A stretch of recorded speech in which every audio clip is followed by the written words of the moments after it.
I might have to run it back. Too. Yeah, run it back. Oh. Run it, run it, run it, run it. Rodney Page.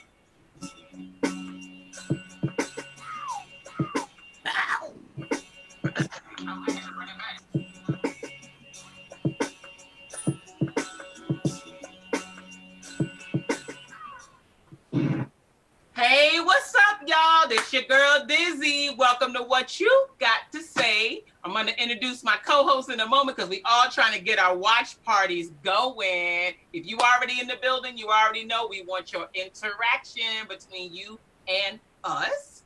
So I'm going to go around and say what's up to my people. What's up, cool Candice?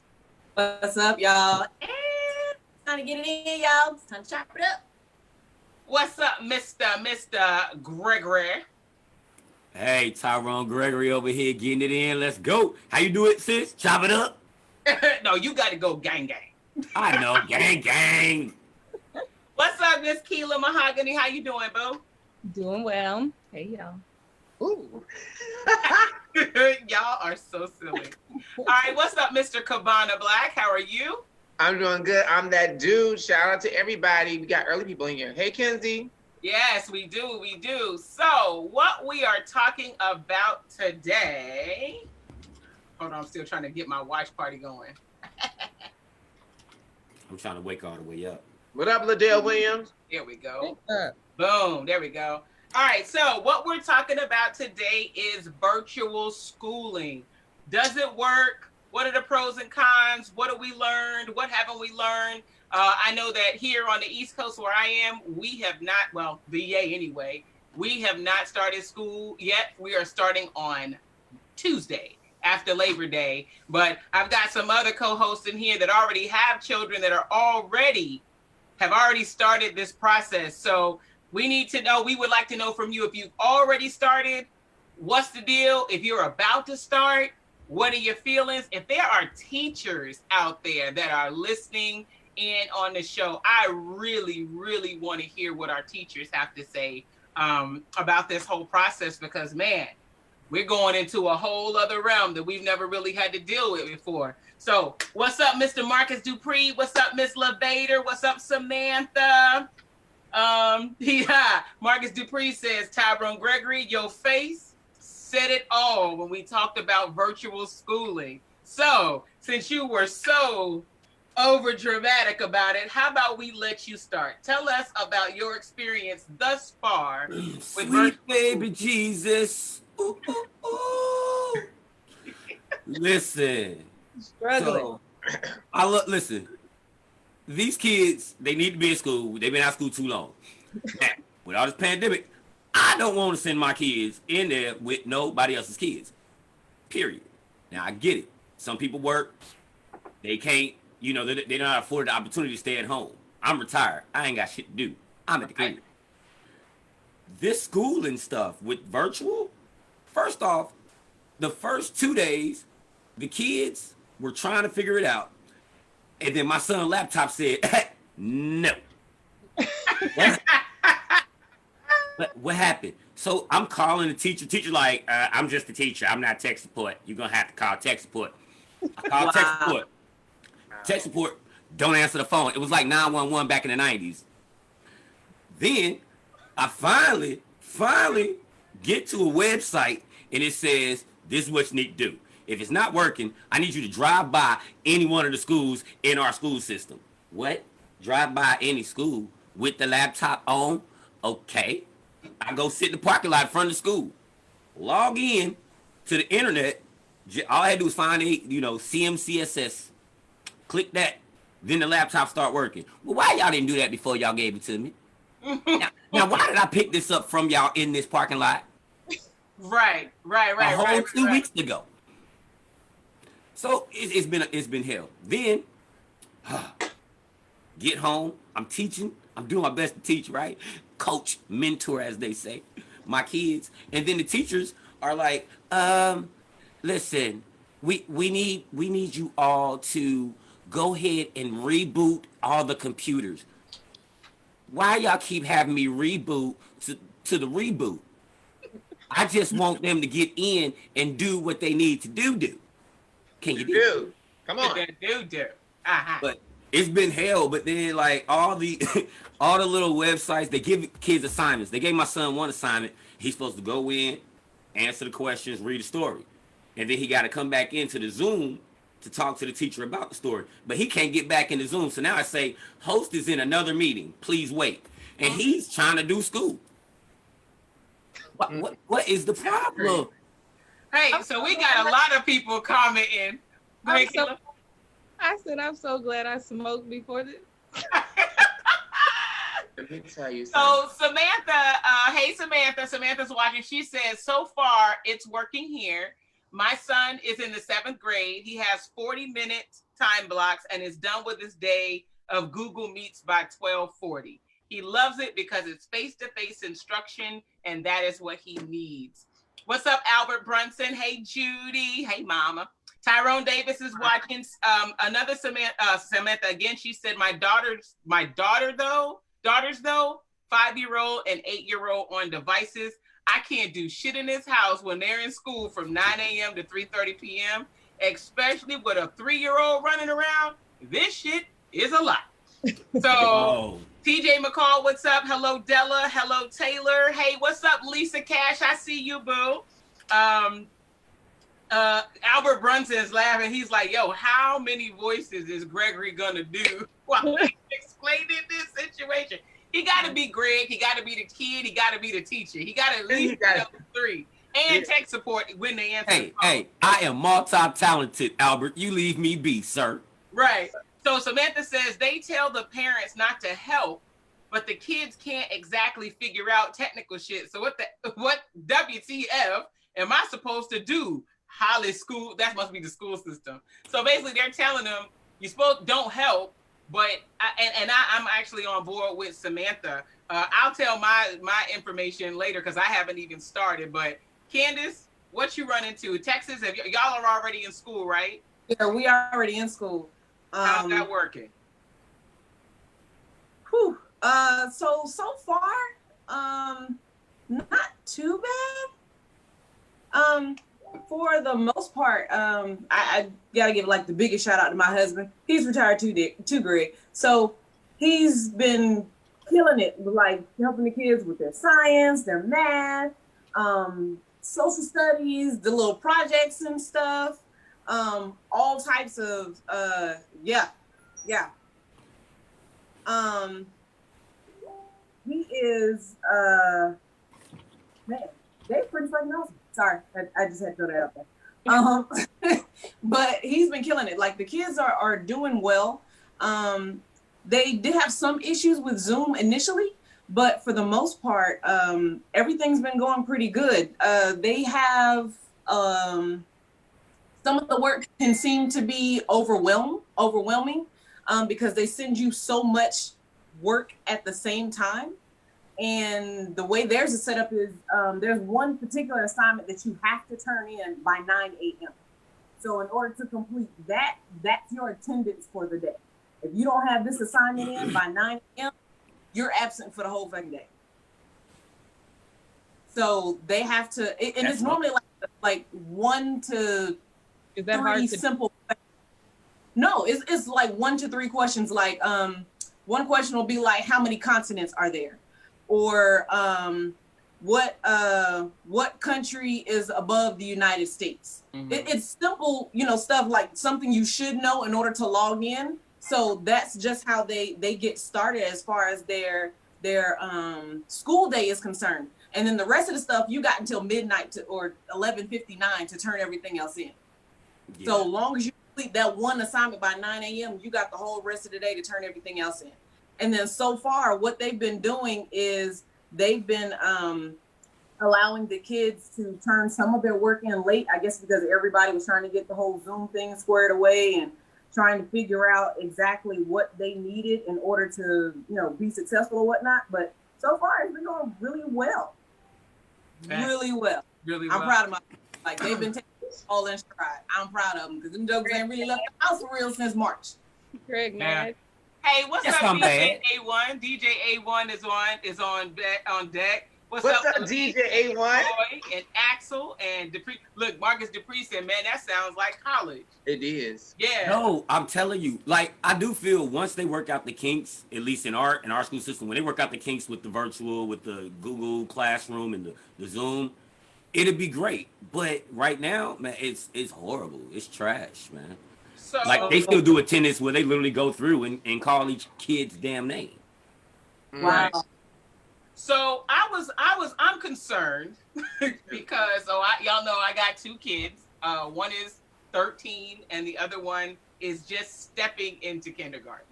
So my 13-year-old, I know he's not going to have an issue because here in this area, in this particular school system, once they hit the 5th grade, they're assigned a Chromebook and all of their assignments and stuff are pretty much done in a Chromebook anyway. So when COVID shut everything down in March, he was still doing his thing. He was still cranking out assignments, so on and so forth. But my son is real. He's easily regimented. He's self-motivated. He can do it on his own. Like he would be given like a week's worth of assignments and would be done by Wednesday. You know what I mean? So for him, I'm not so concerned. But I have a kindergartner.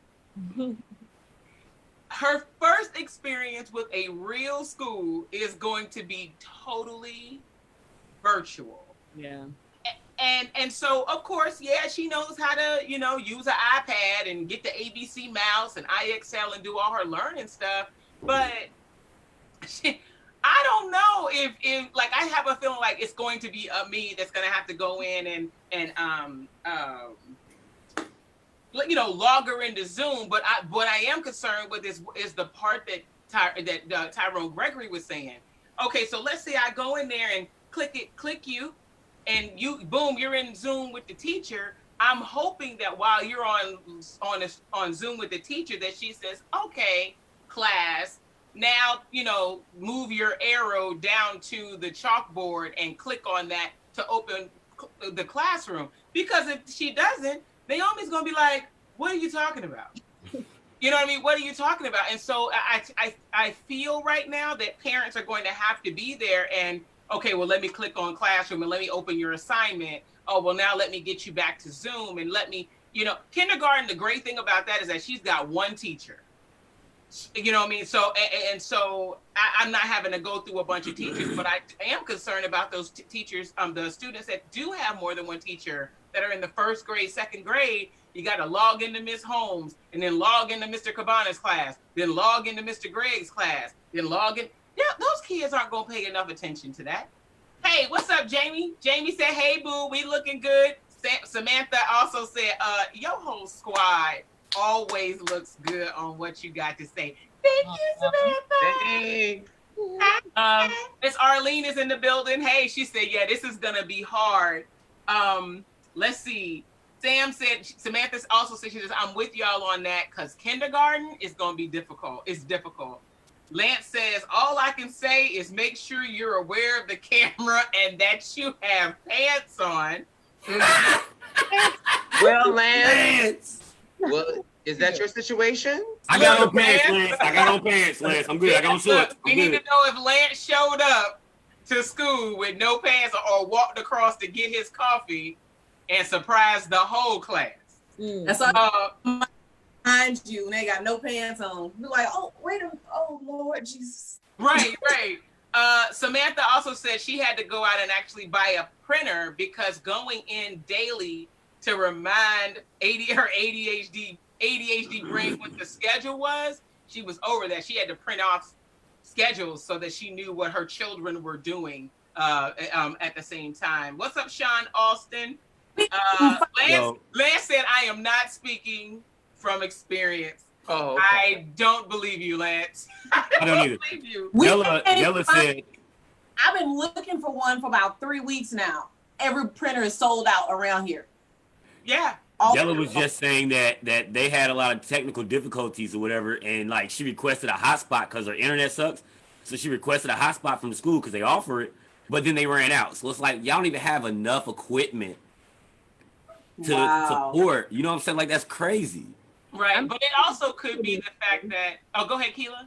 Oh, I was just saying they're not used to this. This is new for everybody, so I don't know that they should have been expected to already have all of the equipment needed for a situation that they never knew was coming. Right. Wow. Hold on. I wanted to answer Javon Thompson. I wanted to talk on that. Go ahead, Candice. Me too. I don't know on that one because schools basically shut down in March. So you had between March and June for everyone to try and figure out, okay, let's work the kinks out, figure out what we're supposed to be doing. We may have to do this in the fall, not exactly sure yet, but just in case, let's go ahead and prepare for that. Let's not wait until the last possible second like my school district did, who didn't say anything to the parents until July 29th when they had the school district meeting and then was like, oh yeah, we're going to start school a week early this year. Yeah. So school started like the second week of August 12th, 11th or something like that, whereas normally it's not till the end of the month. And so that plus y'all been out since March. So between March and July, y'all had plenty of time in between there to work out, you know, a lot of the kinks that some people are having. I understand internet issues. I understand, you know, making sure that people are able to log on and stuff like that. But one, y'all should have had the books ready to go out for people and or the Chromebooks that are supposed to be issued to students or however y'all plan on having them, you know, virtually access the school. I can't get completely behind that. I do understand to a certain extent, but I can't get completely behind that one on they weren't prepared. No, y'all should have been, because you had several months in advance to. Go ahead, Cabana. That's not for me. Is not fair because number one, I've been a preschool teacher, elementary teacher, multicultural teacher, worked for the Y for over 15 years, and I talked to one of those. One of my teacher friends is in Nevada, and the thing about it, what people don't understand, and we had a serious discussion, is we're not ready. That's number one.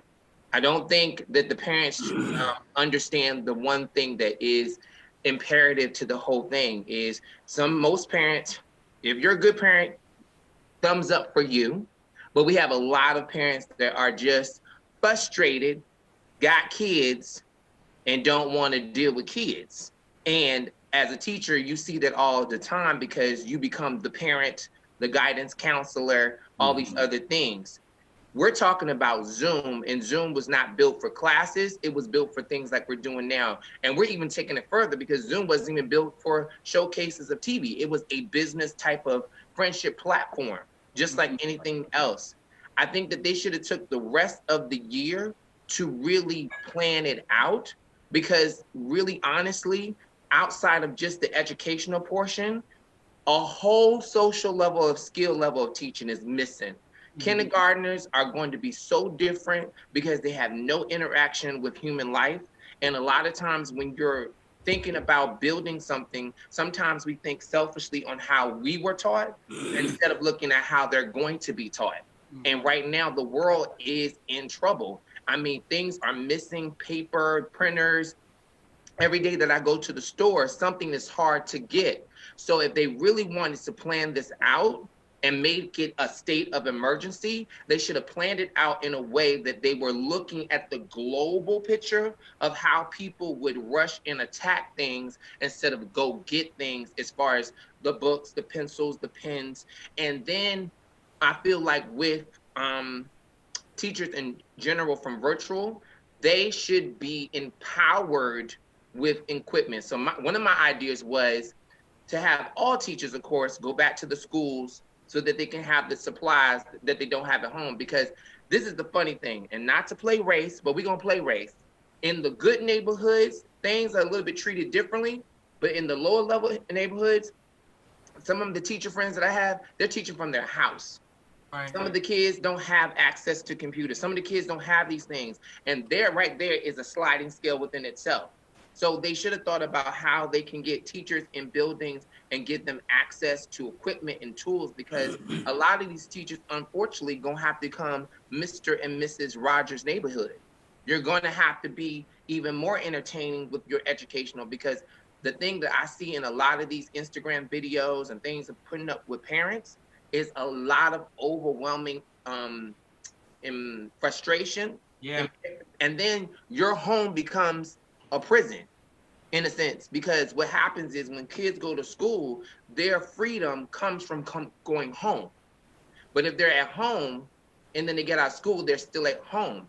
And the Right. only reason I'm putting this out here as a teacher, I later on want to offer some real cool ideas to parents and teachers that you could use to probably balance out this time socially, because social education is even more important than education itself, because if they're not socially stable, then eventually they're going to feel like they're just becoming a trash can of paperwork. And so it seems like the school system is just sending paperwork after paperwork after paperwork. So if you have a good neighborhood, or you have a good mother-father relationship in the household, which is really important right now to have both parents there, then most of the time the kids will probably have a better chance. But you think about those single mothers, those single fathers, those lower income areas, they are struggling. Right. And not only, my last point is this, I already knew that it was going to be a shutdown, and it's going to be even more, because you can't expect all of us to get online and not have a problem. We have a problem when we're not online. Yeah. The first day of school, Cox Cable went out of my neighborhood, and I wasn't even online, because it's so much going on. And I think, honestly, the pressure of parents pushing the school system to have the kids back in school also put the ability to not have quality before the kids came to school, where we would have took the rest of this year and they just would have sent the parents a syllabus and said, hey, or even better yet, just keep it real funky like Dominion Power. Dominion Power ain't charging right now because it's like, yo, we know you struggling. Right. Right now, we understand that we're at an educational like devastation moment, and we need to make sure that we take care of you. So what we want to do is give you this syllabus just to keep your kids active and keep them doing, and these are the things that we think that you should do. And then at the top of 2021, we can come back in this thing with a real game plan. So I feel like everybody now is kind of running around like little scary chickens and rats. Right. Because it's new. Like that's new. So we got a lot of comments on both sides. So yeah, I got one. We have Jamie Moore that says her daughter starts second grade in 2 days, in person, full time, not virtual. But I'm glad, because she got to get the hell out of my house. Don't hate me. She said, don't hate me. Don't hate me. Lance Landon saying, oh, no, hold on. That's not right. B. Javon Thompson is a school administrator in D.C., and he says, we have seen many kids do better in viral. Go ahead. My question to that would be, do you see the kids who were doing well in schools before doing virtual, are they doing better or are they doing worse now? So do you see a flop? So the kids who might be doing well virtually may not have been doing well in person, and now, and those who were doing well in person are now not doing well virtually. I wonder, how he's seeing that. Yeah. Especially if they were bullied. Like, a lot of kids that are doing good virtually are some of the kids that didn't want to go to school because of the things that they were going through socially. Cool, yeah. Albert Brunson says this is going to be very detrimental to the younger one's social skills. Kindergarten is where you learn how to walk in a line and keep your hands to yourself. Come on here. Yep. Lance Landon said he had to drive an hour to get the last printer in his area. Wow. Javon Thompson says the problem is everything has changed in the last 100 years except for schools. You are absolutely right, Javon. We did a show on that. You definitely should go and check that link out to the show. We'll put another link about education under this live, so you can see our conversation about the lack of change in education as a whole. Lance Lannon says virtual's not too bad. It gives us parents that have to sit with them a chance to completely understand what is going on in our child's education.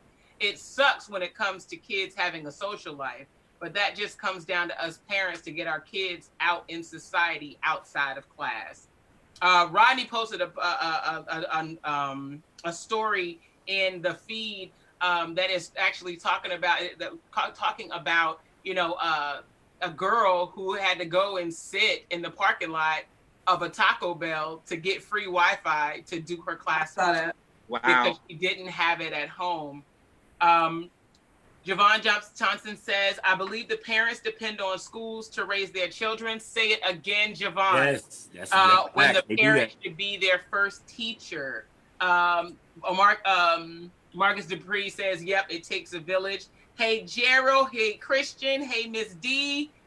Sam says, my 7th grader all last year was bullied on day 2 of virtual learning. I had to email a teacher because they were bullying him in the comments of the Zoom video. What? That's crazy. That teacher. Now, that's crazy. Right. Okay. Go ahead. If y'all got comments, go ahead. Yeah. So in the comments, like right then and there, like, bro, she should have checked it. you're not even in the class. How you bullying through? There is cyberbullying, Candice. I mean, a bully gonna be a bully. We in class online, so everybody can see this. These kids, Hey, they savages.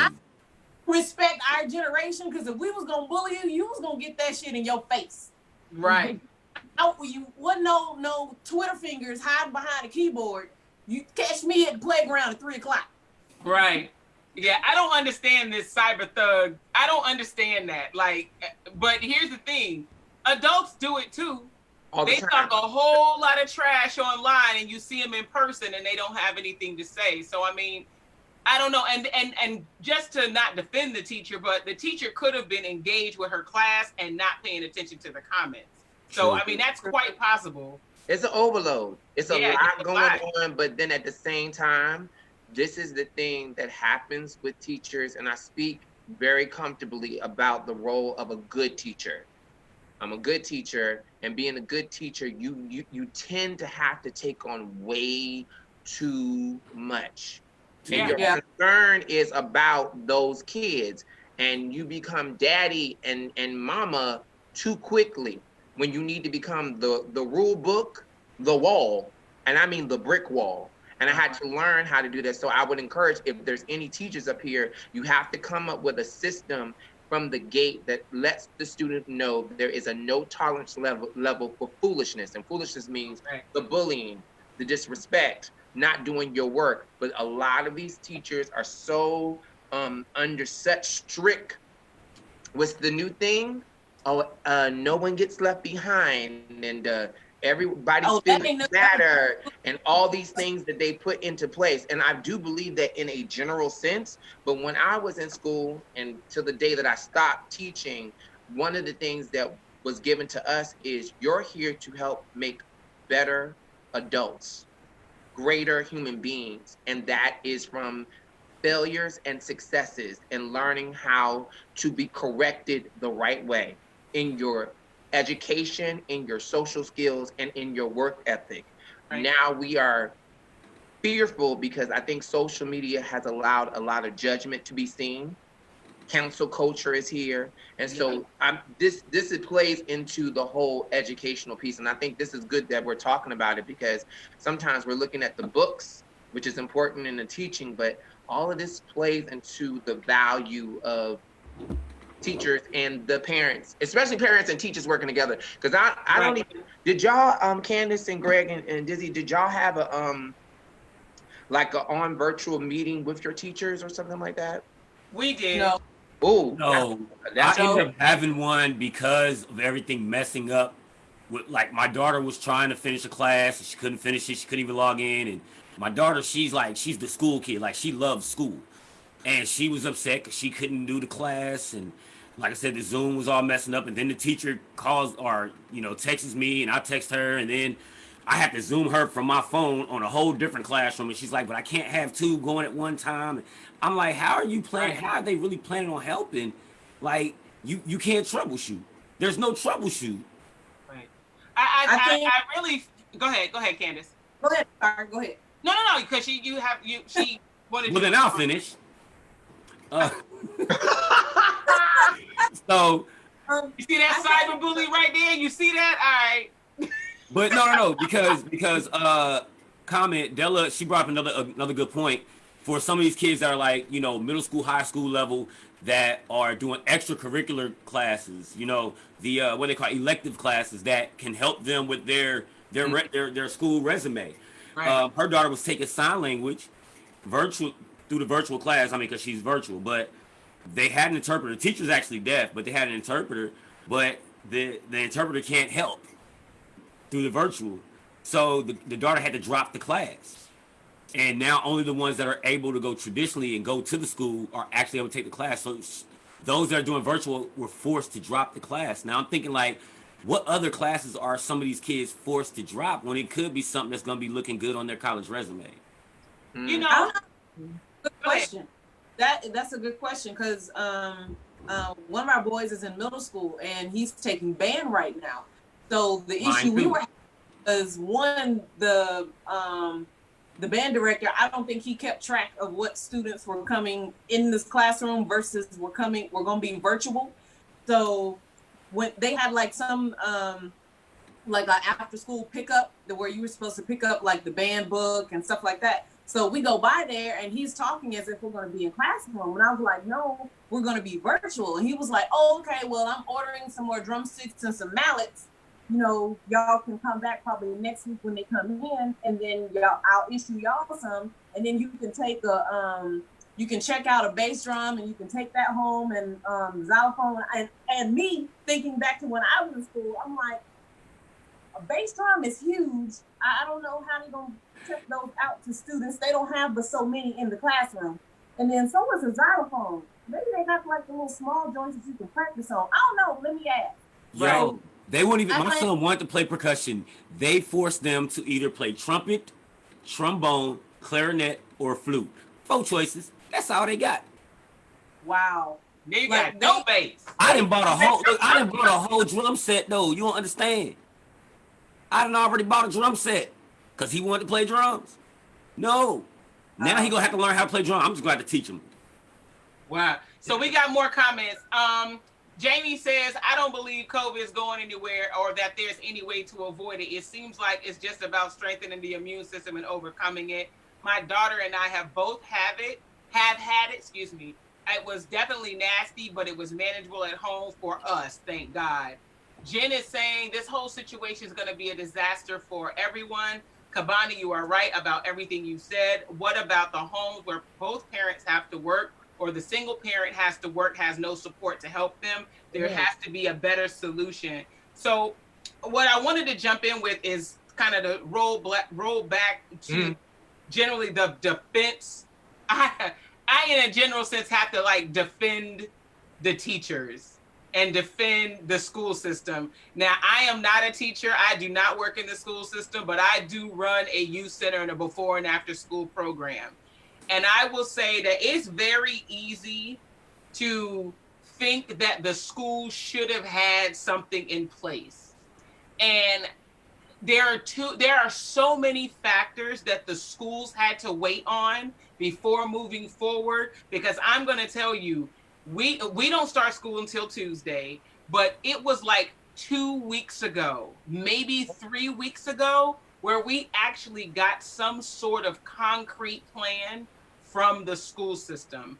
Because right, everybody. Right, but here's why. When March happened, when March and everything started to shut down, nobody knew what the hell was about to happen with COVID. A lot of people just thought, oh, we're going to shut down for a couple weeks and then we're going to be back to normal. Then May came, April, May came. And people were like, okay, wait a minute. Maybe we're not, I don't know. Let's wait a couple months. Maybe everybody kept feeling, or you had this battle where some people thought it was about to be over a lot faster than it has been. But then you also had the others were saying, nah, this is going to be kind of long term. No one had a clear plan. No one had clear guidance because nobody had past experience from a pandemic. True. We're not old enough to know. I mean, we could all read about the Spanish flu, but we're not old enough to know that. So as people were, I think people were trying to make plans based off information that was not solid.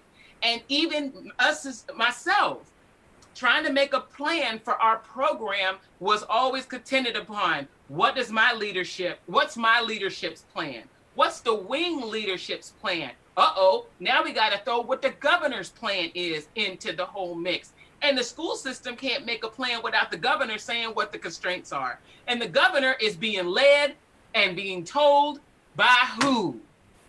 Oh, fear.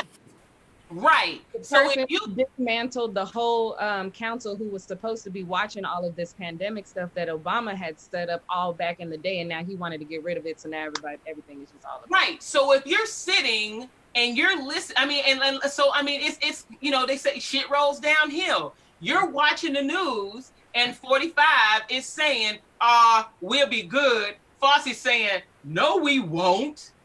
You know what I'm saying? Then you've got school systems making plans on, we be good. No, we won't. Sitting around the table. It's the same people having the same conflict around the table. Now, I will say, I got to give props to my school system. Hampton City Schools in the building. What's up?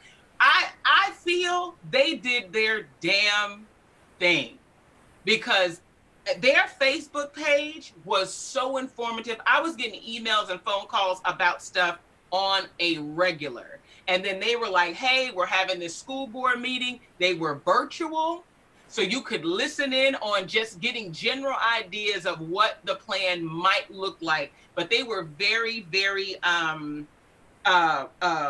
consistent with saying this may change.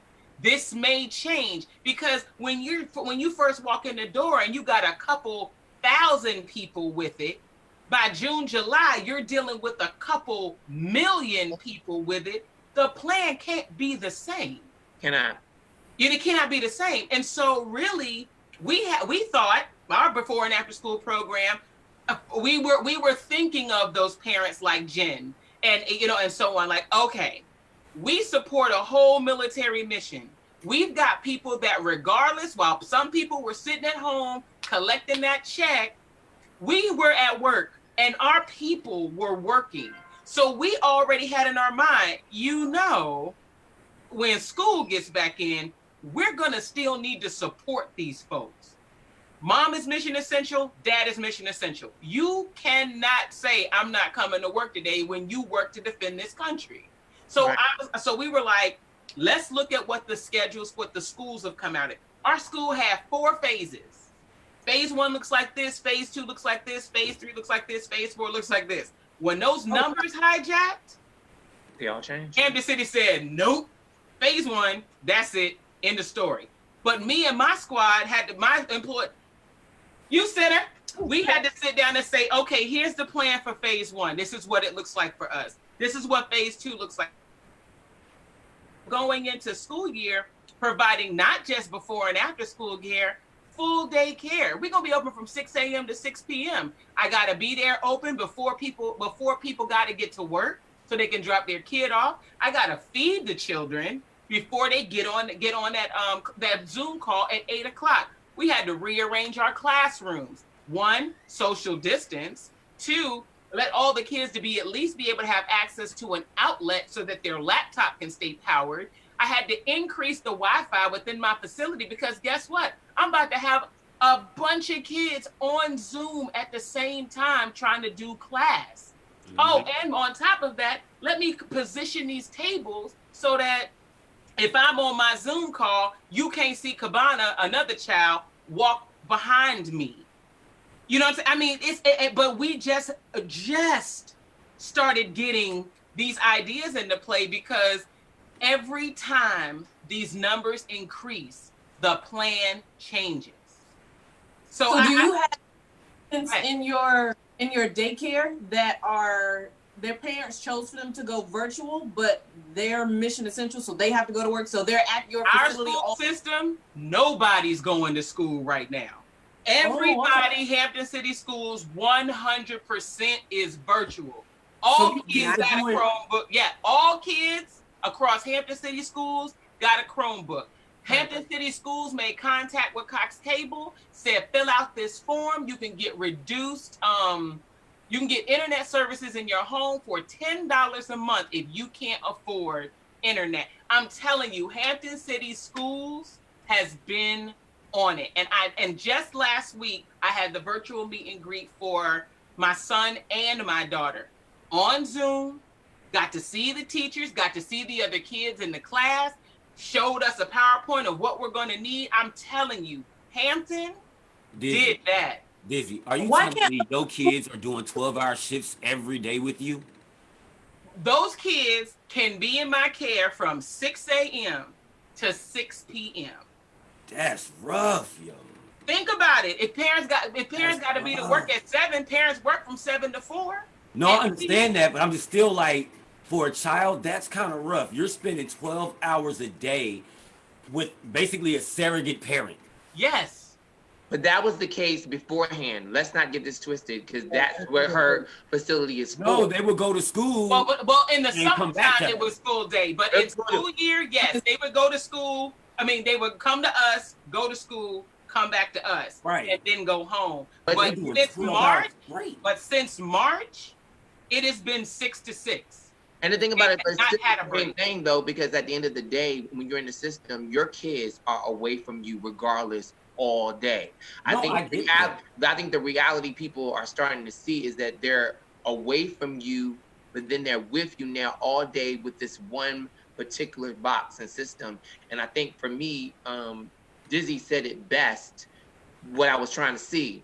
That parent-teacher communication is super important, but the way that Hampton is doing and has done it is super important too, because then you build together. It's just like with 45, you know, the head is messing us up, so our communication is completely off.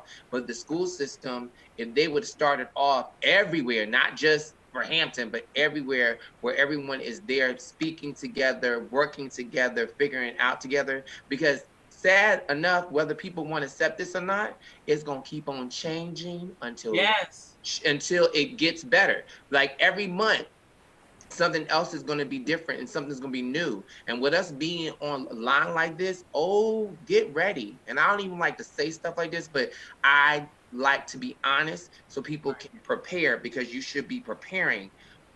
We are not really set up to take this much online. We're just not set up to do that. So there's going to be a lot of things that's going to not work and do, and you're going to have that backup maintenance. And that's why, you know, towards the end of the show, please, if you're online, stay, because I do want to share some real helpful things that I think that y'all need to start doing, especially as parents and teachers. Hey, I'm gonna use that. What you're is an amazing point. Because when you look at the leadership for not just the region that you're in, or not just the county that you're in, the city, the school district, the state that you're in, look at the leadership that you have for the country right now.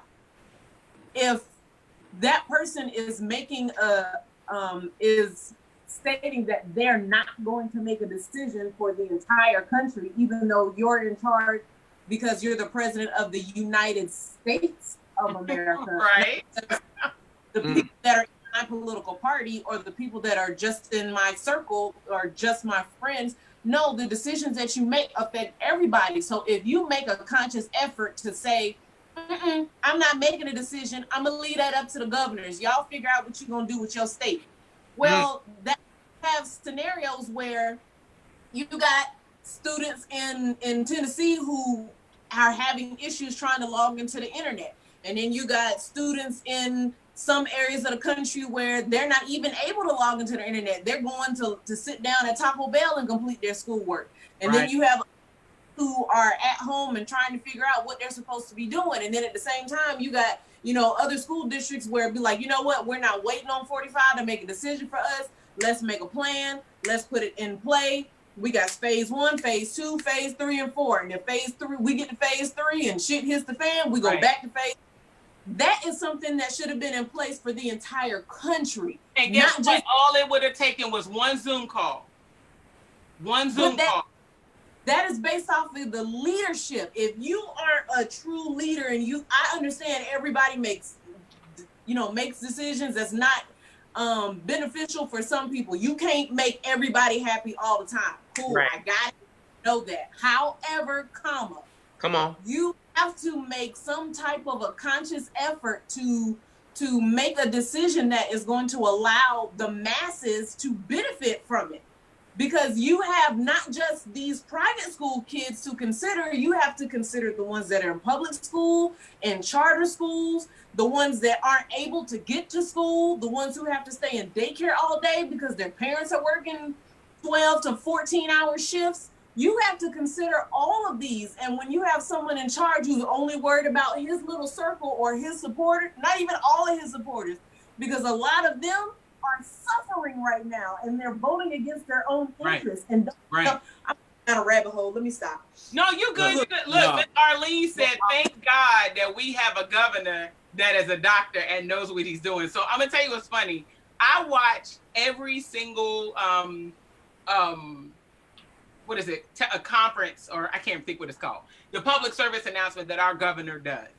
Every time he's getting ready to come on and speak about COVID, I want to hear what this man says, because our governor was a pediatric neurologist before he became a governor. Dude, you a doctor. Whatever you tell me that I'm supposed to be doing in reference to COVID, I'm going to do it. You got people still don't want to wear masks. Exactly. Exactly. And so you're absolutely right, Candice. I think at some point that there should have been a conversation where the White House and all the governors sat around and had a convo. How do we roll out schools? What do you think we should do so that all of these questions, comments, concerns can be aired out and put on the table? And true, all of the rollouts could have looked differently, a little different to help, to accommodate the state. But like you said, you wouldn't have had those schools in Georgia or the schools in wherever it was, where the kids came to school and had to shut down in 2 days. It should have been no difference than how they set up for standardized testing. Standardized testing is different in every state, but it's still the same basis. You still got the same understanding of what's needed, but each state, however they say, the governor, whoever controls what they need, what information is getting taken in their standardized testing. Right. If they follow a simple mock-up of that, and gear it towards this whole COVID and virtual schooling, come on, it shouldn't be hard. I mean, I'm not the one got to make the decision, but it shouldn't be this daggone hard. Right. And I agree with the guy from DC saying that, you do have a lot of parents who depend on the school to raise their child. And I'm going to tell you honestly, I feel that this virtual step that we're taking, and because the children have to stay home and because the children have to be around their parents, that's forcing the hand of the parent to say, hey, you've got to be the parent now. Look, you got to be the parent. I can't teach your child those other things because we're not in that type of setting. Shelby made a comment. She said from this first week, she realized that straight up, the parents are back in school. But this gives us a chance to understand how our children are being taught and showing us how to help our teachers teach our children. Because, some kids learn differently, but if you're there virtually, you can help your child. Mm-hmm. And you can help them understand what the teacher's trying to say, maybe. But she said it's going to be a lot of work, but it'll make a stronger bond between families and teachers. But I still agree with Cabana saying the kids there's going to have to be some way to give those children a break. Because I will say this, I realized this a couple months ago. The confinement of my children and my family within the house has been stressful on the family. Come on. Because, trust, love my husband, love my babies, don't get me wrong. But you need to decompress. Right. You need that time to decompress, because prior to COVID, my son would be gone to school 7 hours a day. My daughter would be at daycare, for 7 or 8 hours a day or what have you. We got that break from each other every single day. And then come together and everything is kosher. Hey, how was your day? What did you do? you know, what was your favorite thing of the day, blah, blah, blah, blah. Now, we don't have to ask each other. I was there. I already know what your best time was, worst time. The worst time's probably when I popped you with the sandal. Your best time's probably when you had pancakes. You know, I already know these things, so you can't even, it's difficult to even foster normal conversation because you're there with each other all the time. So I had to change the way the way that our household kind of functioned so that my son could get a break from my daughter for a little while before he rope her up to a tree somewhere. Right. Yeah. Just kind of had to make it separate. And the thing is that now I still feel that going into school year, they're going to be both separately engaged now, you know, in something else. And so, yeah, Rodney just said, yeah, that's because you had time to miss them. Right. Let's see. We have someone from France that says the plans changed in France every day for school too. The federal system has been a benefit to Germany compared to France concerning COVID at all levels. So why can't the USA system be efficient? It's okay, Frank. I got you. Look, I know what you. He told me sorry for the broken English. Don't worry. Don't forget. I conjugate and change in my head. I got you. They said that the federal system the federal system basically should be cohesive with the COVID crisis, and they're not. I feel bad for the social aspect of it for kids because school is where you learn how to socialize and how to be, and you know, learn who you are, what you like and what you don't like. And it's like why don't they do like virtual recess in a sense? You know what I'm saying? Like, let these kids make some school friends with their classmates, give them a social hour or something where if they want to break off into groups of whatever, 5 or whatever, and they have their little Zoom and they could all talk and get to know their classmates.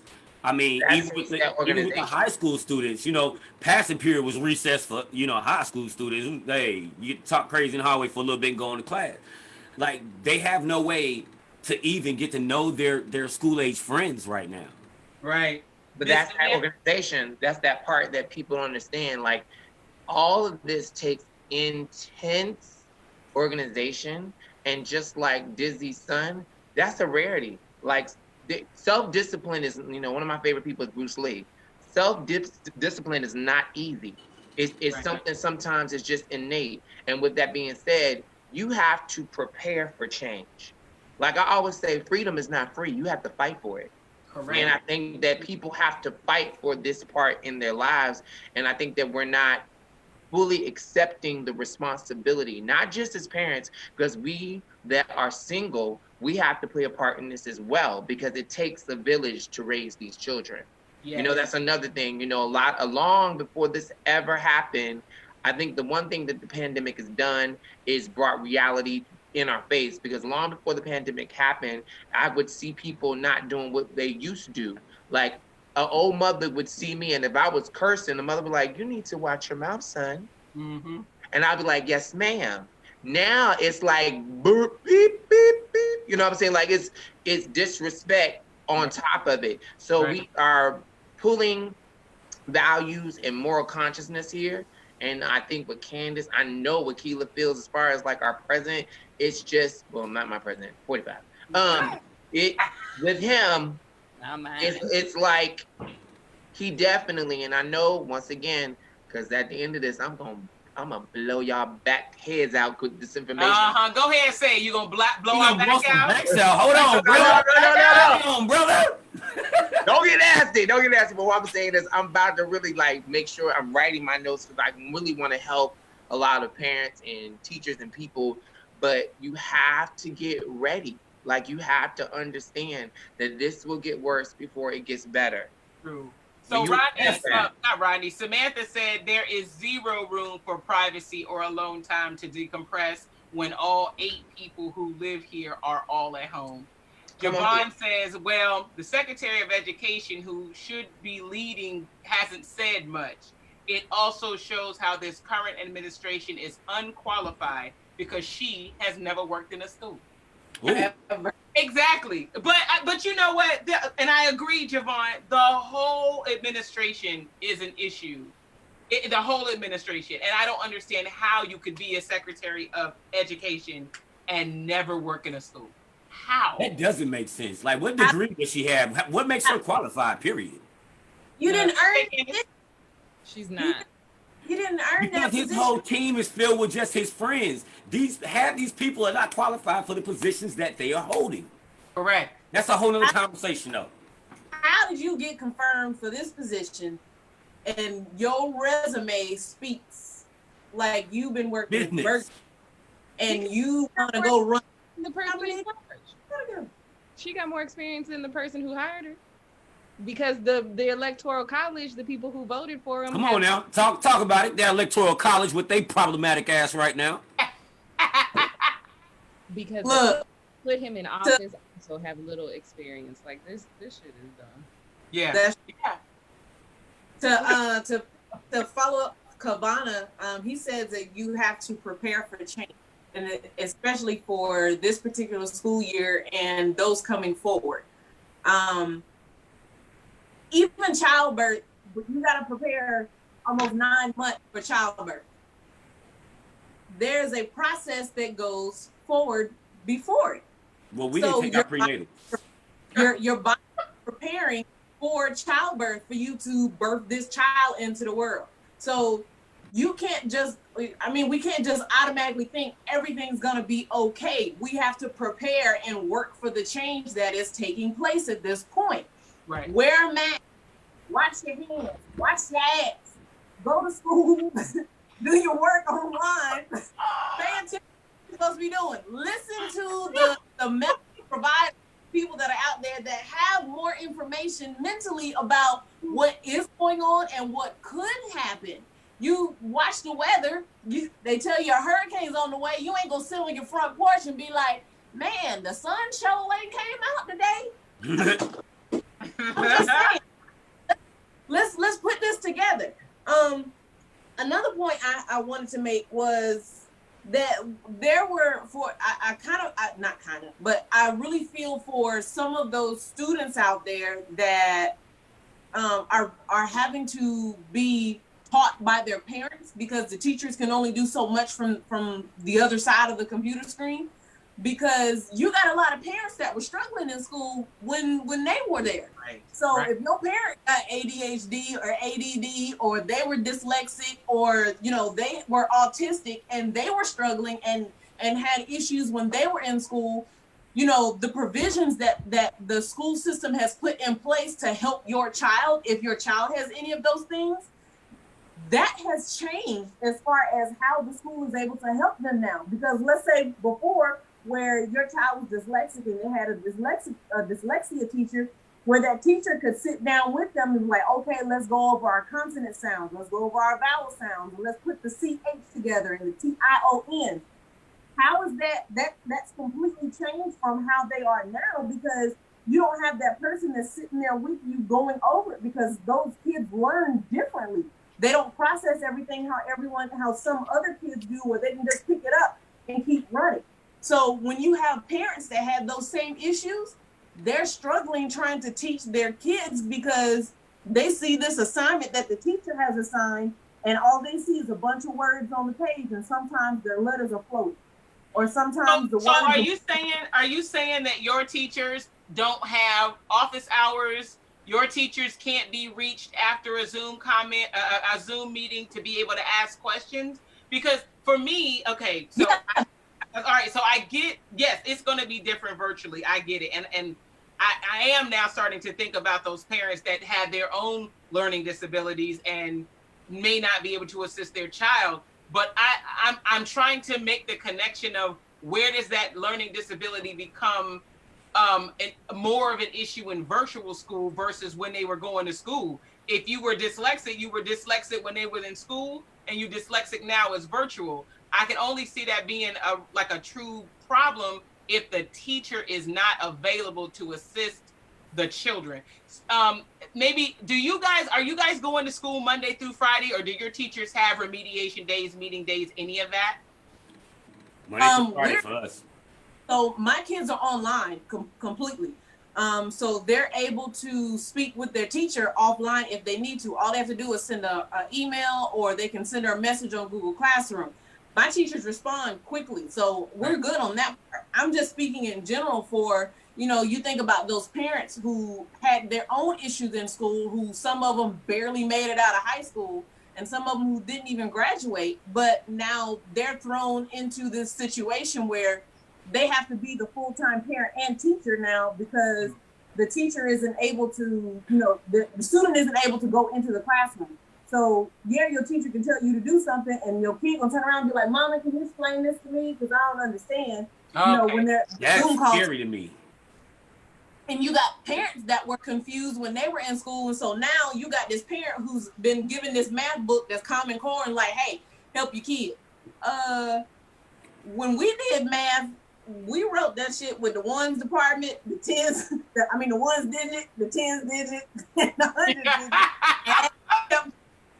We didn't draw a box and multiplying across the sides and stuff. So, you got some parents who aren't going to be the best foot forward for their kid because they aren't aware. They just don't know. Right. You gotta understand too, what scary is, we all know somebody who is crazy ratchet. We all know somebody who is just dumb as a box of goddamn rocks. How are they gonna help their damn kid? True. Well, I have a comment talking about Screet and Strawberry. How Right. she gonna teach that kid in language arts? True.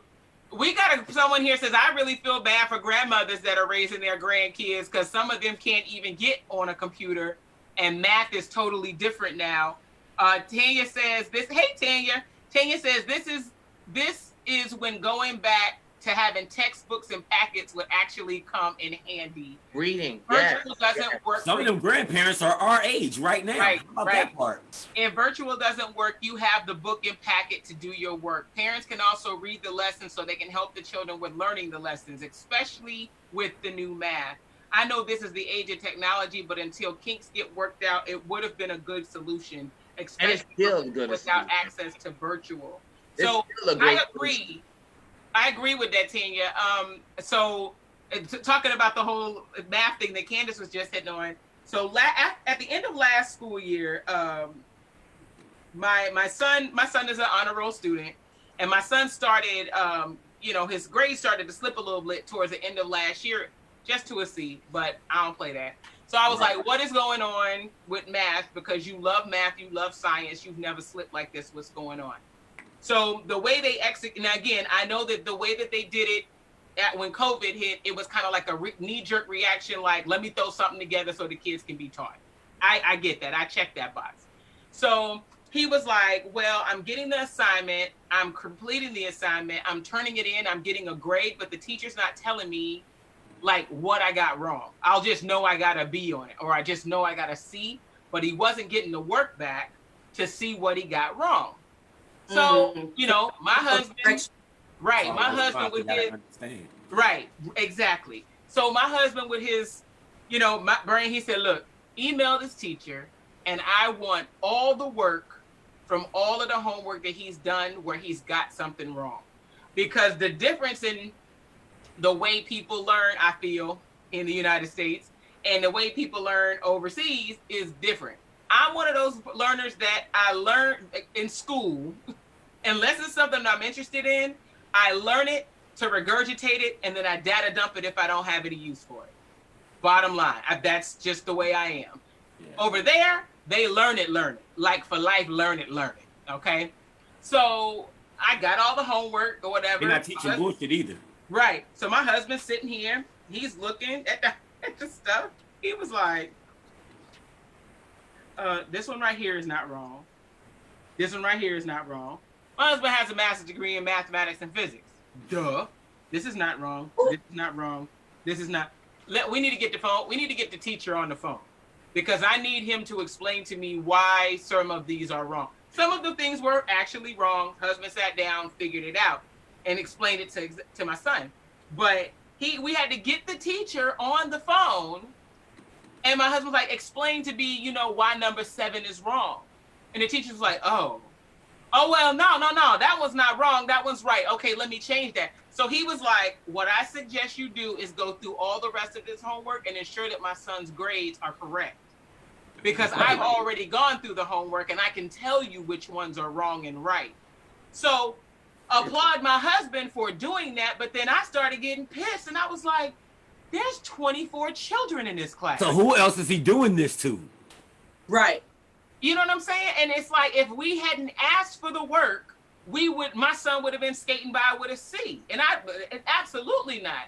But there's some parents out there that's absolutely fine with the C and D, and your children actually earn a B. I don't like that, because those are the parents that are not listening to their child when they come home and say, Mom, Dad, this teacher is the one that's wrong. And they just automatically take the teacher's side. You know, just like you said, letting the school raise their kids.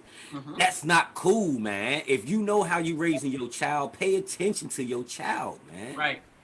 So Javon had a good statement, and he said, I have a fear that parents will stop kids' love of learning because they are not patient.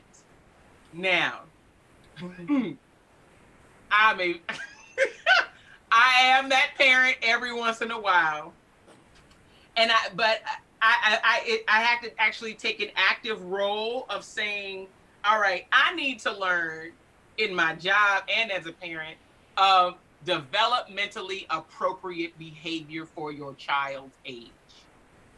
So yeah, I know y'all seen that funny meme where it's like, it's got I think it's like a congressman that's throwing papers, and it says, I said if Johnny had 5 apples and he's throwing papers everywhere.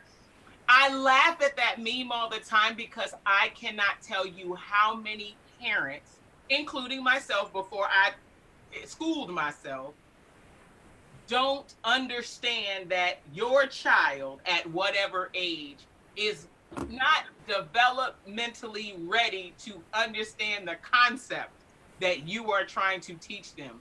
That is why they're learning it. Just because you know what 5 + 5 apples was doesn't mean that your kindergartner knows what 5 + 5, apples. It doesn't mean that. I agree with you, Dizzy, but at the same time, you got to think about this too. These teachers, because I had to have a parent-teacher conference back when my kids were traditional. They are teaching different than they even learned it. Right. They learned it the way we learned it, but they're teaching it with their hands tied behind their back because of what the protocols say that how they have to teach now. Right. And that's crazy. So when the kid come home, they like, Mom, Dad, I don't know how to do this. And they like, look, like you said, if you got 5 apples and I take away 2. But then when they get to school, the teacher's like, listen, okay, draw this box. Okay, now write this triangle right there. How is that? Like, then when they get home, they're trying to explain to us what they learned. Okay, how do you do it at school? Well, I got to draw a box in the triangle. For what? You got 5, take away 2. It's that easy. But they're not learning it that way in school. They're learning a whole different freaking method when we can give them the knowledge to get the answer.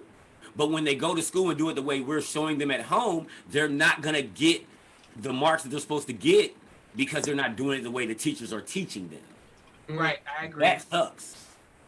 All right, let's see. Do we have any more input? Because if not, Kela, what you think, boo? Besides blaming everything on 45 because it is his fault. Touche. I appreciate this bit of birth control y'all giving me today. And they gave it to me too. Come on, birth control, because I got it too. Bye. I am just happy that I don't have these issues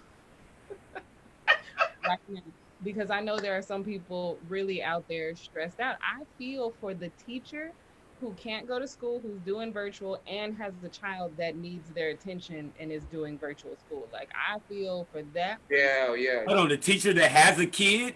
That's that crazy. Virtual That's school, tough. they have to teach.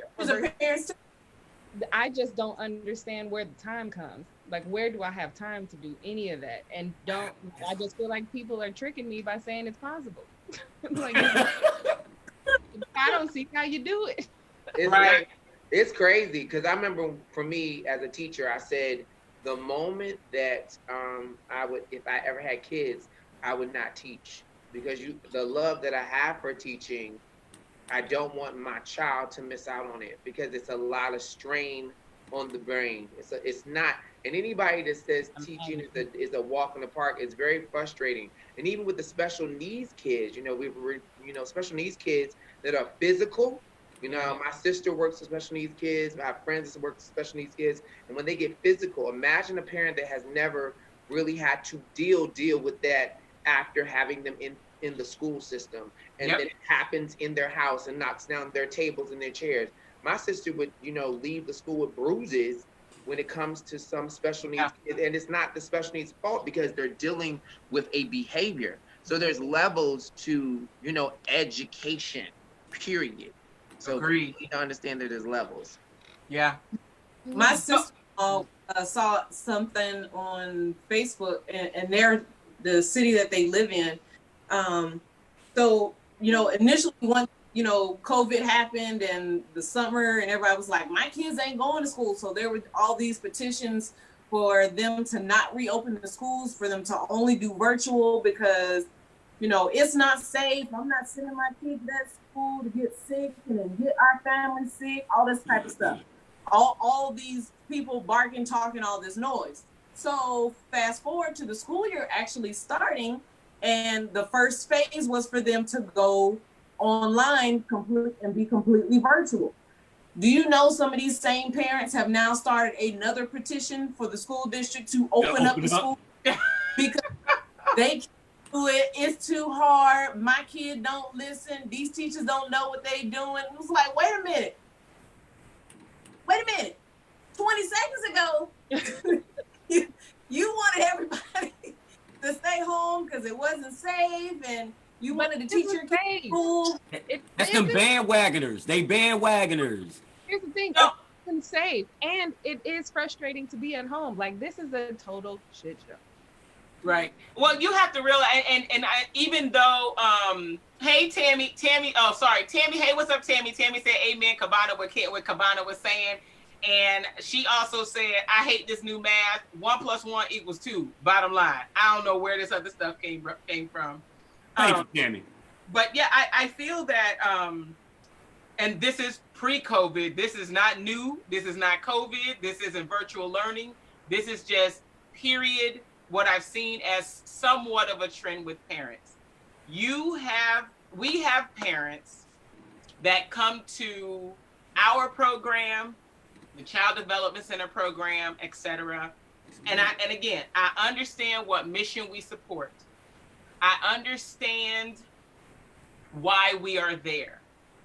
But it is very unnerving when you have parents that show up to drop their children off in their PJs.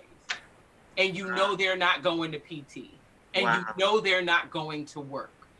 Agreed. I am happy your children love my facility, but your children should not be in my facility from 6 a.m. to 6 p.m. And you every single day. I have children that are in my program. I do school age, so they can speak and reason very well. When we're like, hey, we'll talk to them about, what they did this weekend and whatever. And you'll have a kid say, my mom's not at work, she's at home. In the days of COVID, why would you intentionally bring your child from a quarantined home to a daycare location so that you can stay at home and chill? Yeah. They don't want to take the time and responsibility to deal with their children. They'd rather drop them off and not deal with them. There are people right now who are going through, let's say they don't like their baby mama or whatever. They would rather put their child in a daycare facility than pay child support to have their child be at home with the mom. Like, that's just, there are people who are having a level of level of hatefulness that have to do with these children that it's really unbelievable, some of the stories you hear. But some of them, what I despise, and that's a strong word, but the ones that have these kids and still out here being irresponsible, you know, they just want to be lazy. Some of them probably drop their kids off to you, Dizzy, and then go home and do whatever irresponsible act that they, you know, do probably in front of that child. Right. Anyway, you know, these kids are smart. If you ask them what your mama did this weekend, they will tell you. These They kids, tell you. They tell you exactly what's they going don't on. care. And it, like I said, it was already a problem prior to COVID, but it became, I feel, more of a problem since COVID. I mean, especially like once COVID hit and they shut down the school system, there was a particular parent that we had that works for the school system that was shut down. So I know this school system is shut down. So why is your You kid? know the school system is shut down. Why is your child still attending my facility? Because you can't be working. The school system is shut down. You know, and I mean, I had to come with the most professional, nicety conversation, you know, that I could to basically say, keep your child at home. You know what I mean? And so I wonder even about those families who already have those actions, what's going to happen when they are stuck. And it's funny because Cabana did say something that was funny about the teachers who have children themselves. When I went and registered my daughter for kindergarten, she's school secretary. She has one in high school, one in middle school, one in elementary school. Damn. The school office is open 8 to 4. That's her bread and butter. That's how she makes her money. So how is she supposed to work and support her family and help these children with virtual school? Very hard. How? So those are the ones I'm concerned. I mean, I'm concerned with all parents and what you know, trials and tribulations they're going to go through. But man, Tammy says, I agree, Dizzy. It is so sad that parents want to get rid of the kids. We need to learn to communicate and be the family and stop being lazy. Levator says, lazy parents, Shonda, they don't care. They think they are paying for childcare, so why not? And I agree. No. And and Javon Thompson said, just so y'all know, your child is coming to school telling us everything. Exactly. I said that. Right. So I'm going to hand this over now to Cabana so that Cabana can share, because you said you have something to share. Yes, so to share with our listeners some things that that will help us as parents, as overall, it will help our kids and help us with virtual school and learning, etc.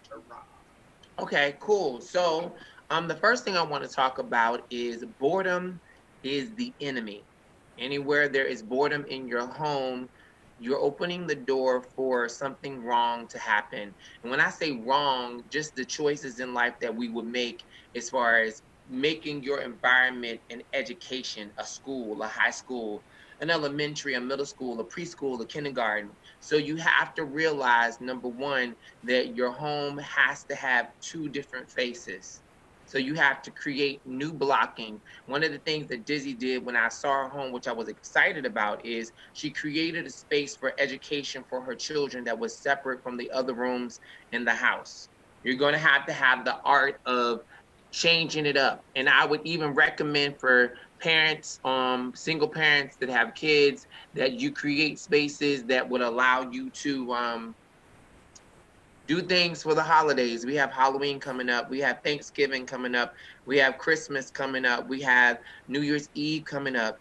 Every time when I was in school, even though I had a classroom, every holiday, I changed my room completely around. It allows a stimulant to happen in the mindset that something different is going on.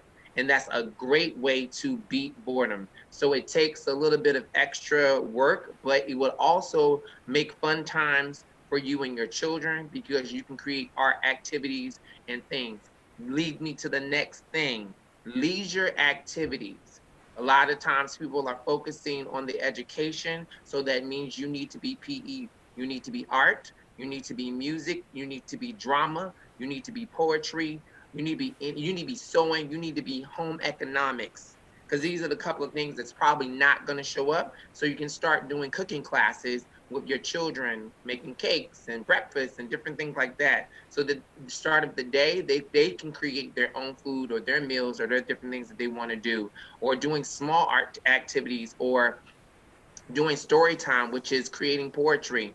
Make sure that you have leisure time within it, which leads me to the next thing, trial and error. We're in the period of trial and error, and trial and error means that you have the liberty in your home not to show up. Let me tell you what that means.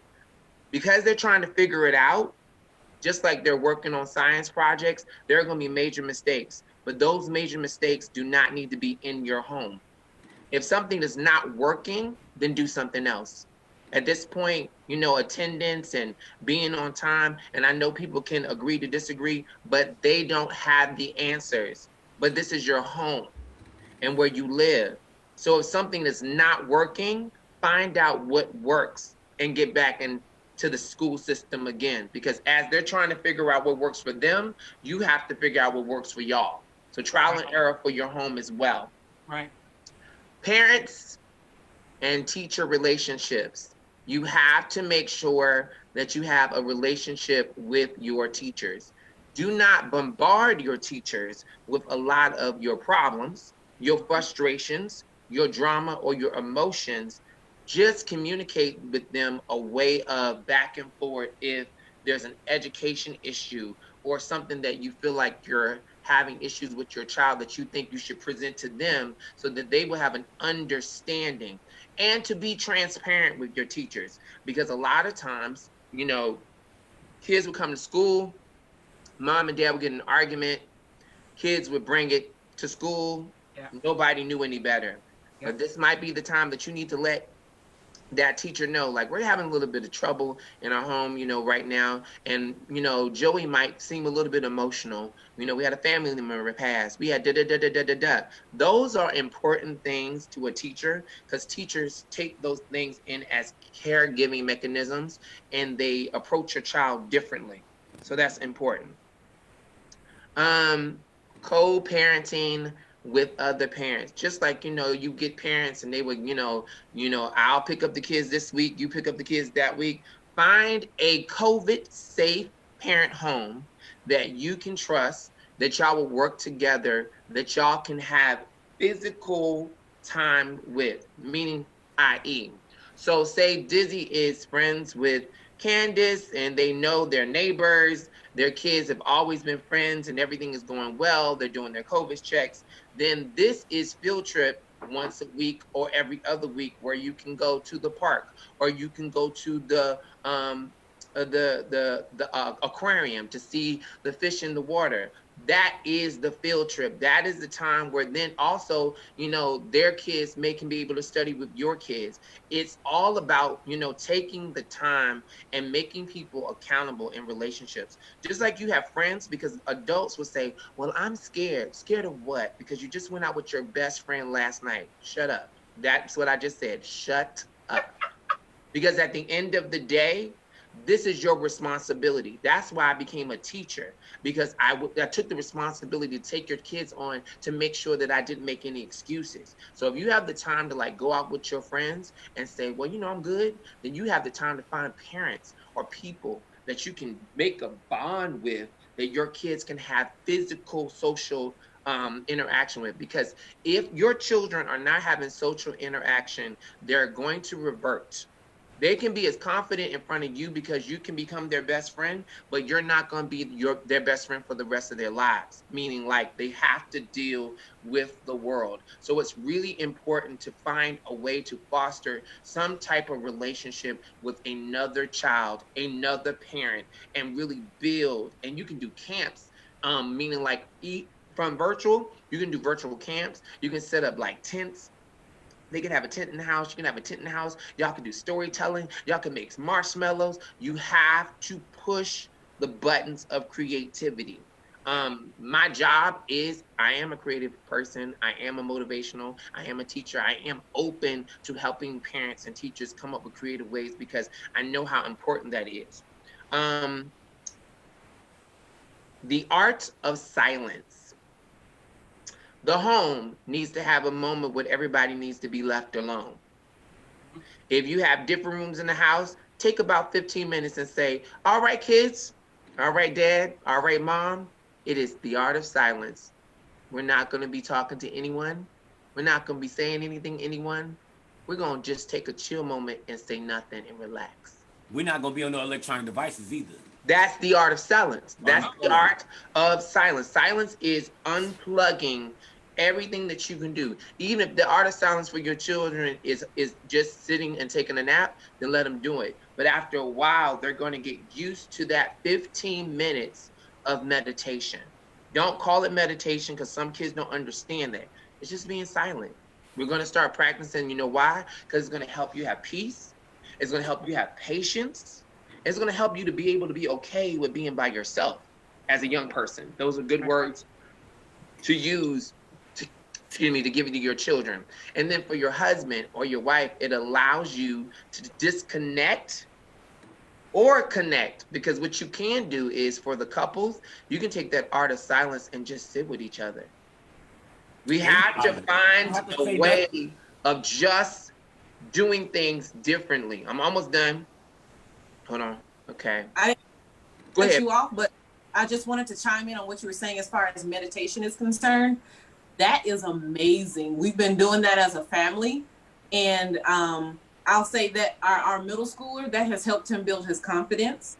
They have different meditation videos on YouTube, and so we'll just tell them, turn this video on. It can be for something like 15, 20 minutes, maybe even 30 minutes. Put the headphones on. Don't worry about nothing else around you. Turn the lights down low and just meditate.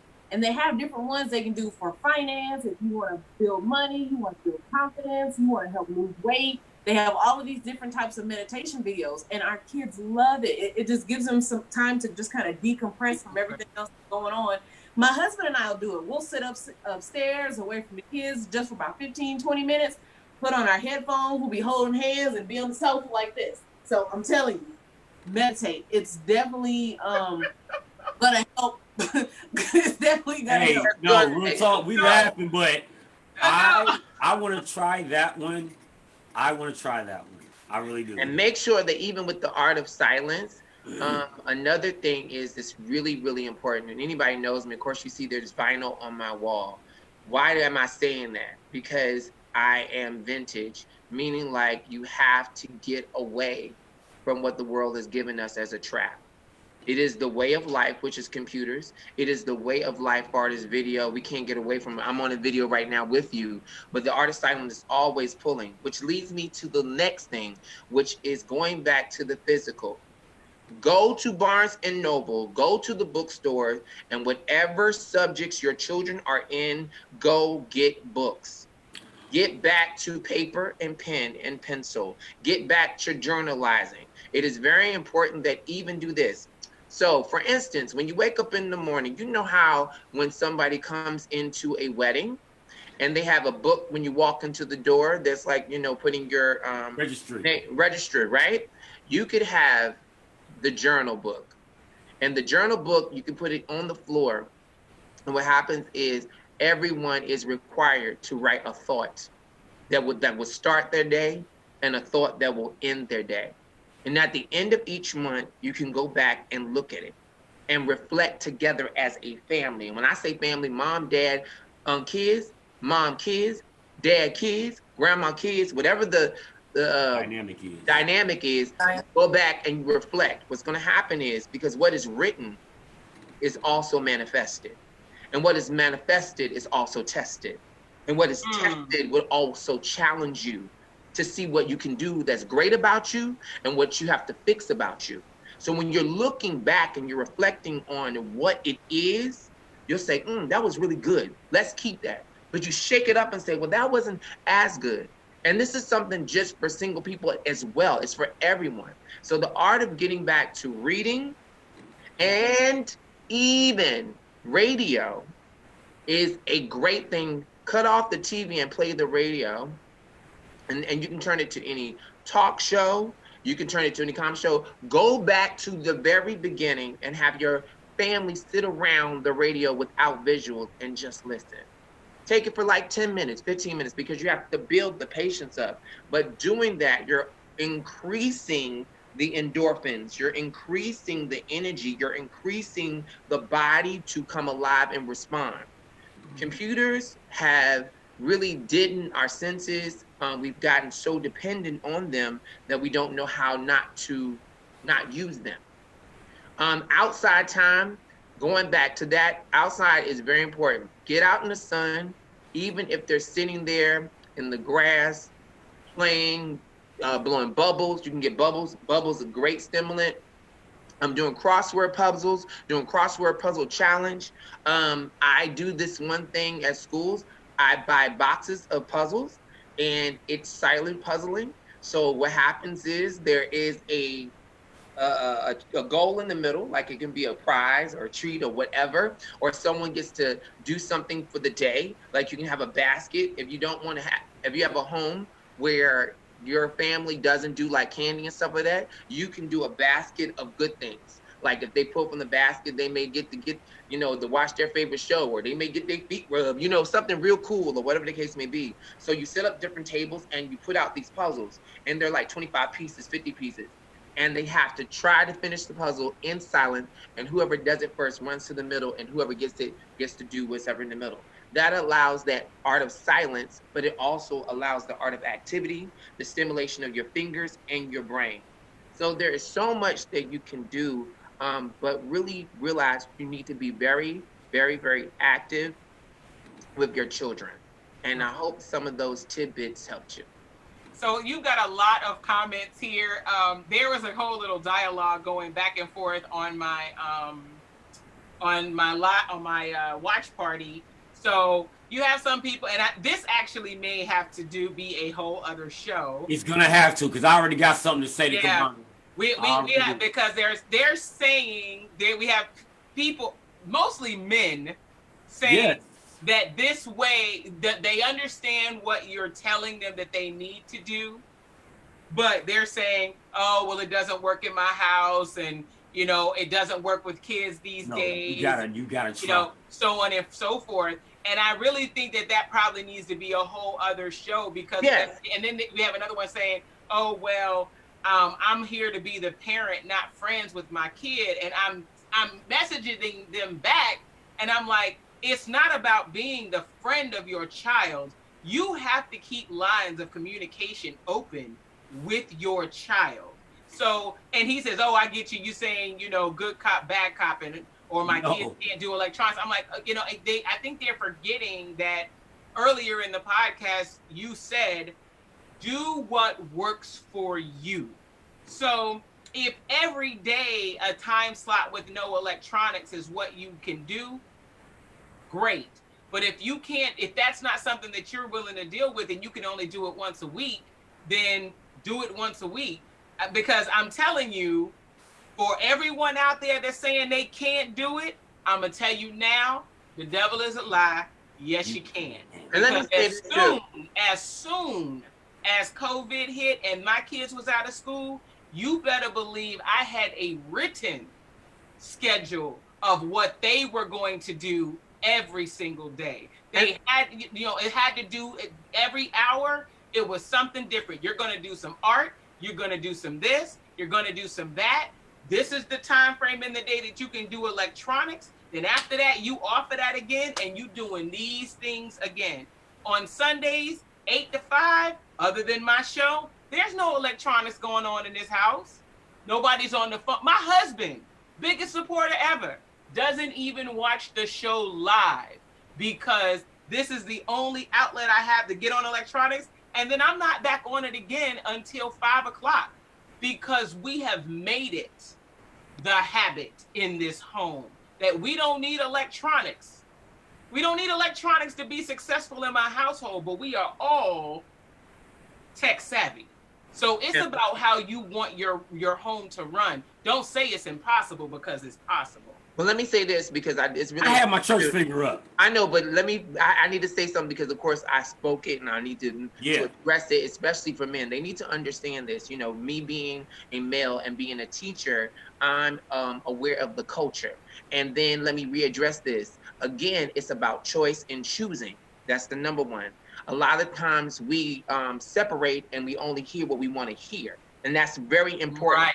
And instead of just like taking it in, I need you to understand that it's not about being about a friend.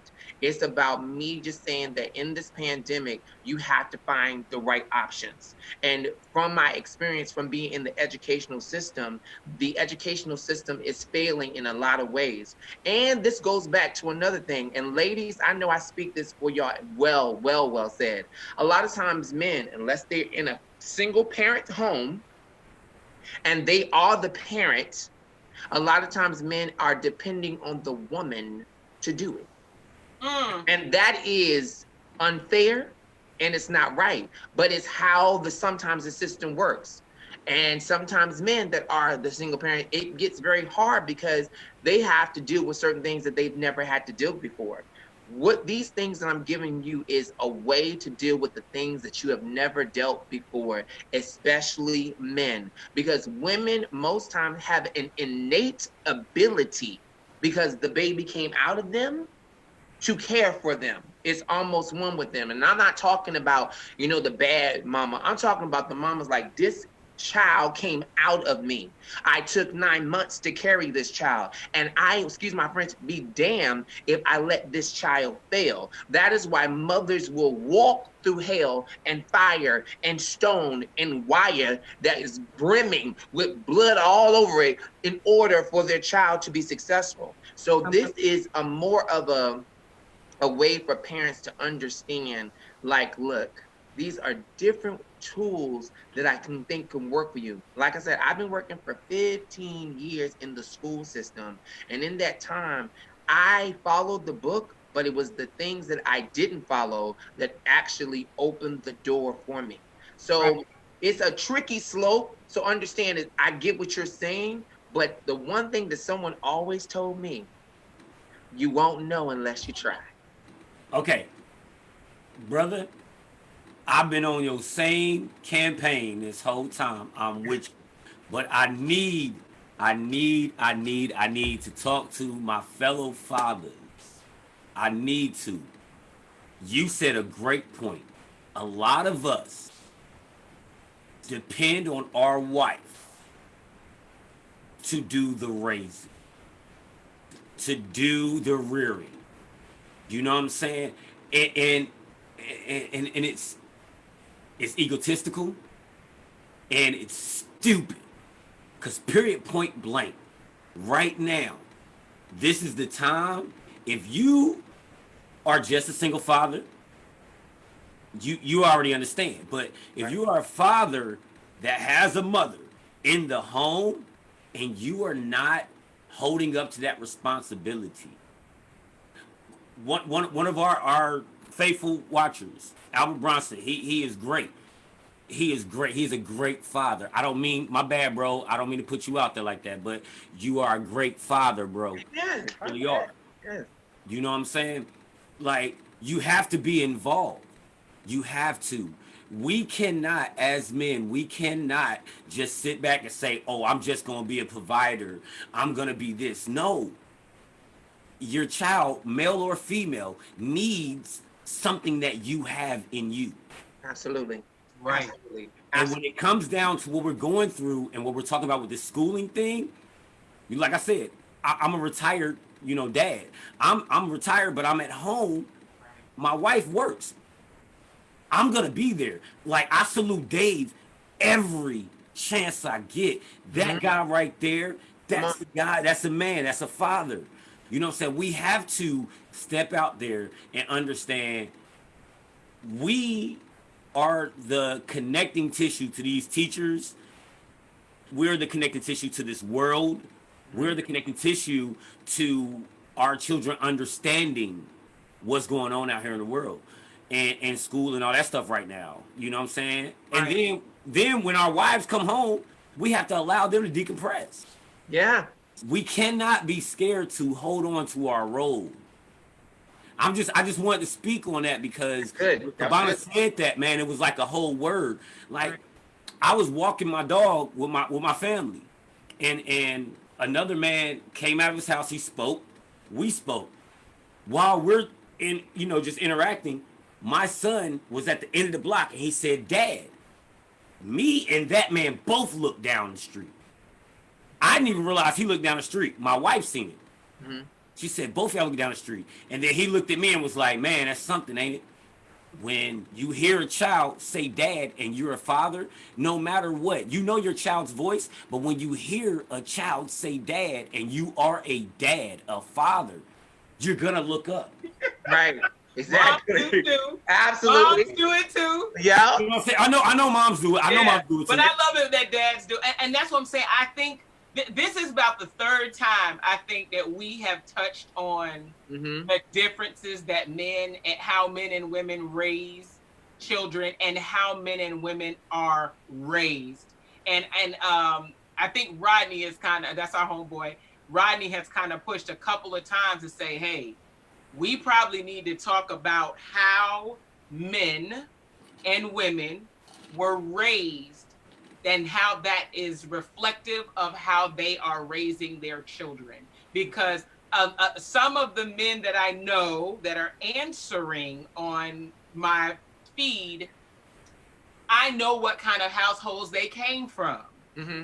And so they have come from that household where the dad maybe didn't show emotion. The dad was only the provider. The dad, that's what they were programmed to do and to know. And so that change to go from that and then turn and kind of be that nurturing piece is difficult. It doesn't mean that they're not a man. It just makes it difficult. And I don't even want to call it good cop, bad cop, because that's what me and one of us keep going back and saying. I don't even want to call it that. It's not a good cop, bad cop, because trust, he'll catch these hands too. It's not about good cop, bad cop. But what it is about is if I know my child, I want my children to be able to be enough in tune with their emotions that they feel free enough to express themselves. Yeah. It's common that the child is probably going to, for most of their life, they're coming to mom. Right. Or grandma or auntie to talk about certain things. When the subject changes, then they start turning to their dad. You see what I'm saying? When certain subjects come up, they don't want to talk to mom. Now they want to talk to dad. That's the natural progression of things. But me as the wife, because I know how my husband grew up, there are some times that those words of encouragement, that those pats on the back mean more from my husband. And I have to prompt. Sometimes I have to prompt him. You know what I mean? Because that may not have happened in his childhood. Those promptings of, hey, good job, son. Oh, you did an amazing job, son. You did this, son. They're not used to hearing those praises. And so sometimes if I say, hey, that was a good project, you did great here, you did great here, you did great here, sometimes that falls on deaf ears. I know he respects it and accepts it, but sometimes I got to give the nudge and be like, hey, so did you see blah, blah, blah that, Zay did? Yeah. Like, yeah, it was a good idea. Good. It was really good. I said, did you say so? Right. Did you tell him that? And he was like, well, no, you told him. No, this one needs to hear it from you. And you know what? A lot of us miss that cue, Dizzy. A lot of us miss that cue because I can speak from experience. I missed that cue in the beginning.